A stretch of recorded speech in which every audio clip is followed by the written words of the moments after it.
Վաղ ազգային ժողովի առաջին նիստն է եւ ես հույս ունեմ, որ առաջին օրենքի նախագիծը, որ կընդունի այս ազգային ժողովը, կլինի Հայաստանի Հանրապետության քրեական օրենսգրքում փոփոխություններ կատարելու մասին օրենքի նախագիծը։ Իսկ փոփոխությունը կլինի այն, որ ընտանեկան բռնությունը որպես առանձին հանցակազմ տեղ կգտնի Հայաստանի Հանրապետության քրեական օրենսգրքում։ Ինչու է սա կարևոր։ Հիմա էլ ընտանիքների ներսում տեղի ունեցող բռնության երևույթները դատապարտվում են տարբեր հոդվածներով քրեական օրենսգրքով։ Մասնավորապես հոդված 196-ը սահմանում է մարդուն ֆիզիկական ցավ եւ հոգեկան տառապանք պատճառելը,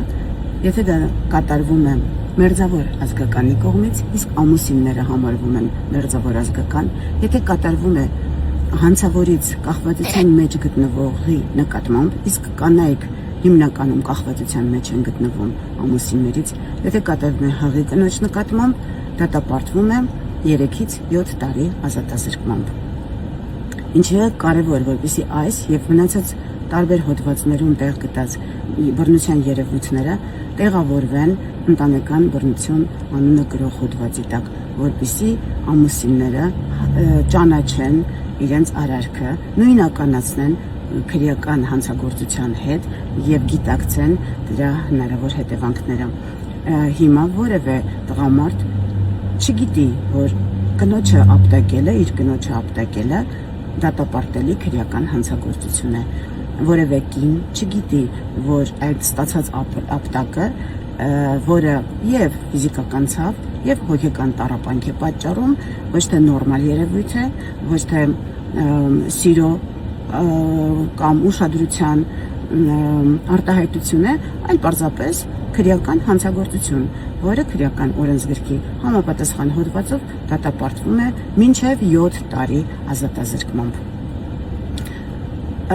Նաև սա հնարավորություն կտա, որպեսզի կանայք ամուսնու կողմից բռնության ենթարկվելու բողոքով ոստիկանություն ներկայանալու պարագայում չստանան պատասխան, որ դե լավ ընտանիք է, ամեն ինչ կպատահի, ինչ ես ճոխացնում, գնա այսօր ծեծեց վաղը կսիրի, ամեն ինչ կանցնի։ Մենք իրավունք չունենք թույլ տալու մեզ, որպեսզի մեր ընտանիքները